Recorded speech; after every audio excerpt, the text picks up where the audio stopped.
Ideal India TV, हर खबर बेफिक्र। Subscribe now. नमस्कार, बहुत स्वागत है आप सभी का।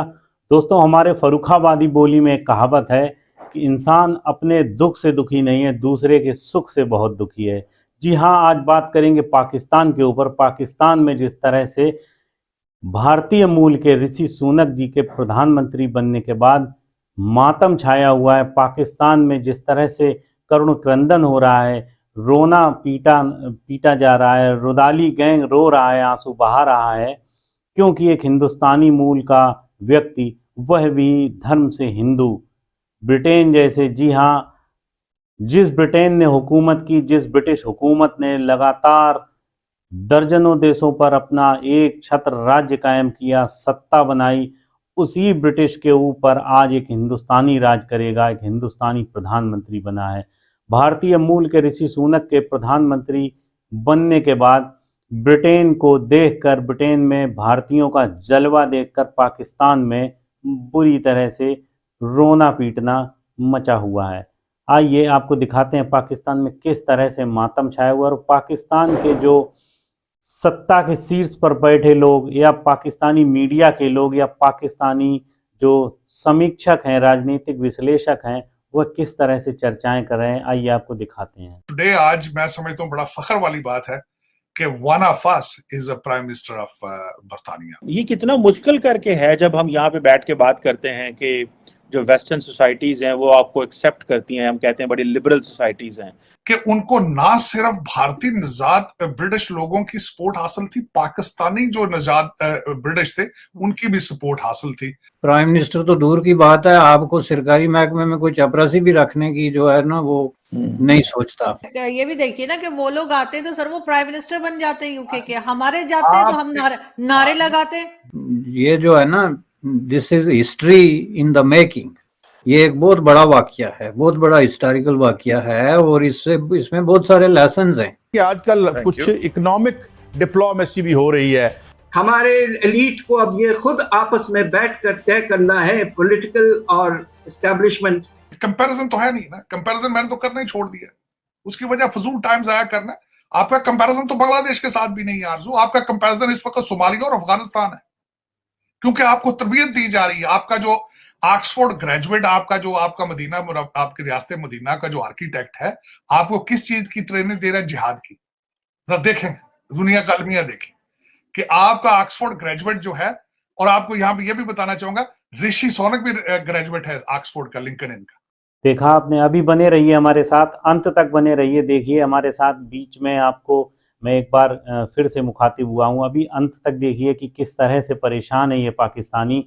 ये खुद कह रहे हैं, खुद बयां कर रहे हैं कि ये चपरासी बनने लायक भी नहीं है, और ये मुकाबला करते हैं हिंदुस्तान का, भारतीयों का। जब एक भारतीय किसी देश का प्रधानमंत्री बनता है, एक भारतीय बड़ी बड़ी मल्टीनेशनल कंपनियों का सीईओ बनता है, वहीं पाकिस्तानी किसी चपरासी की भी हैसियत नहीं रखते। ये खुद मैं नहीं, पाकिस्तान के बड़े बड़े समीक्षक कह रहे हैं।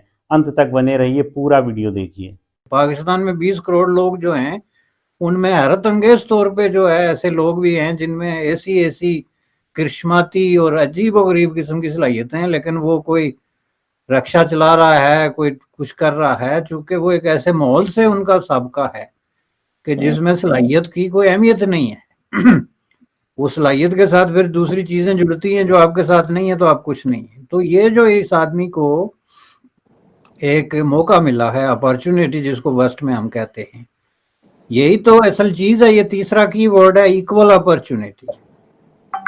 कि अगर वो बोरिस क्या नाम है उसका, ये जॉनसन, में येल्सन कह रहा हूँ, तो ये जो है अगर उसके मुकाबले में एक भारतीय आदमी जो है वो आगे आया है, तो ये एक इक्वल अपॉर्चुनिटी की ब्रिलियंट 3 एग्जाम्पल जो है, उसको समझ के तो ब्रिटिश लोगों को सल्यूट करना चाहिए, उनकी इज्जत करनी चाहिए और उनसे सबक सीखना चाहिए। ऑन द कॉन्ट्ररी आप देखें, इसके साथ में कल से देख रहा हूँ जो नेगेटिव चीजें जुड़ रही हैं। आपका जितना सोशल मीडिया है उसमें से 80% जी एशियाई नजाद। भाई एशियाई नजाद कैसे हो गया? कल जो है वो शी जिनपिंग भी इलेक्ट हुआ, आपने नहीं उसके पीछे एशियाई नजाद लगाया, आप कहते हैं चीनी। आदमी जो है वो सदर बन गया, तो ये आदमी भारतीय है, let us accept that and this is the truth.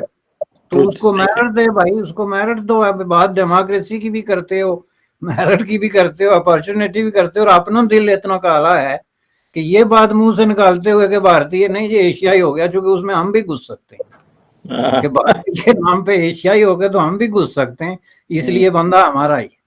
अब ये चीज देखें, इसको क्या कहते हैं, ये तस्बात, बायस्ड किस्म की ओपिनियंस, वो सड़ियलपन जो होता है, जेलसी, ये सारी चीजें जो है वो इसके साथ जाके जुड़ती हैं। तो उससे फिर आप बंदे को जो है ना वो अंडरमाइन कर रहे हैं, उसकी अचीवमेंट्स को, उसकी चीजों को जो है ना वो इस तरीके से मैं समझता हूँ कि देखना चाहिए। तो ये एक बहुत बड़ा जो है वो रिमार्केबल किस्म का जो है ना इवेंट है इस हिसाब से। अच्छा वैसे एक और बात मैं पूछना चाहता हूँ मैं आपसे, ये बहुत सारे जो पाकिस्तानी हैं और मैंने इंडियंस को भी देखा है, ये जब बाहर जाते हैं तो ये अपनी जो ओरिजिन कंट्री या ओरिजिन होता है, ये उसकी सियासत ज्यादा करते हैं, और जहाँ पे रह रहे होते हैं उसकी सियासत नहीं करते, वहां पे निज़ाम को नहीं समझते। फॉर एग्जांपल मैं देखता हूँ, ये पाकिस्तानियों की मैं मिसाल लूँ तो वो बरतानिया में जाके पीटीआई की शाख बना लेंगे, पीएमएलएन की शाख बना लेंगे। मैं हाल ही में यूएस था, शिकागो था, तो वहां पे मैं एक एरिया में गया शिकागो में जिसको आई थिंक दिवान बोलते थे, दिवान स्ट्रीट या कुछ इस तरह करके, जहाँ पे एक हिस्सा जो था वो काफ़ी पाकिस्तानी रह रहे थे, बहुत सारी दुकानें थी, फिर आगे इंडियंस की दुकानें थी और शॉप्स थी, रेस्टोरेंट, होटल्स और सारी चीज़ें थी। तो वो बस वो ऐसे ही लग रहा था जैसे हम एक south Asia mini India Pakistan में हम आ गए हैं। तो वो उधर अपनी सियासी जमातों की शाखें भी खोली हुई हैं। तो हमारे जो लोग हैं वहाँ पे उनके सिस्टम में जाके क्यों, जैसे ये ऋषि ने जाके, सोनक ने वहाँ की जाके जमात में पार्टिसिपेट किया और 42 साल की उम्र में वो वज़ीर आज़म बन गए, यंगेस्ट वज़ीर आज़म है बरतानिया का, यूनाइटेड किंगडम का। 1812 में एक यंगेस्ट तरीन वज़ीर आज़म आया था। तो आप क्यों समझते हैं हमारे लोग क्यों इस तरह वहाँ पे जाके तो उनकी सियासत में जाके पार्टिसिपेट क्यों नहीं करते, और अपने मुल्क की जो सियासी जमातें हैं उनकी शाखें खोल लेते हैं वहाँ पे? देखें जी, इसके दो तीन वजूहत हैं। एक तो ये है कि पाकिस्तान में जो मेंटालिटी है ना ओवरऑल सोशल, उसमें ट्राइबलिज्म बहुत ज्यादा है। एक ट्राइबलिज्म का मतलब वो पुराने कबीले नहीं, बल्कि एक जो जदीद पॉलिटिकल साइंस में जो आप लफ्ज इस्तेमाल करते हैं ना, जहाँ पे आप पार्टीज को ट्राइब की तरह ट्रीट करते हैं कि आप तहरीक इंसाफ के हैं तो बस तहरीक इंसाफ के हैं, उसके बाद तहरीक इंसाफ आपको उठा के समुद्र में फेंक दे या खुद डूब जाए, आप स्टिल तहरीक इंसाफ के। तो वो उस ट्रांस में जो है वो लोग रहते हैं। एक बात। दूसरी बात ये है कि ये जो मसला है ना, इसको जरा दूसरे एंगल से भी देखना चाहिए कि देखें यहाँ अपॉर्चुनिटीज हैं, मेरिट्स हैं, सलाहियतें हैं, ये सारी चीजें हैं, डेमोक्रेसी है, लेकिन इसके बावजूद अब हर आदमी अपने, वो कहते हैं ना, हिस्सा बाकदरे जुस्सा जो है वो वसूल करता है। लेकिन एक चीज याद रखनी चाहिए कि इसमें भी ये डिपेंड करता है कि आपका जो सोशल स्टेटस है और आपका जो सोशियो इकोनॉमिक स्टेटस है वो क्या है। सवाल ये पैदा होता है कि एक आदमी अगर रिफ्यूजी आ गया पाकिस्तान से तो आके $20 पे टैक्सी चला रहा है, तो वो कितने अरसे बाद जो है वो वजीर आजम बन सकता है? वो मुमकिन है किसी वक्त काउंसलर बन जाए, क्योंकि आप नॉर्थ अमेरिका में देखें तो 80% taxi driver turn into politicians आपको मिलेंगे।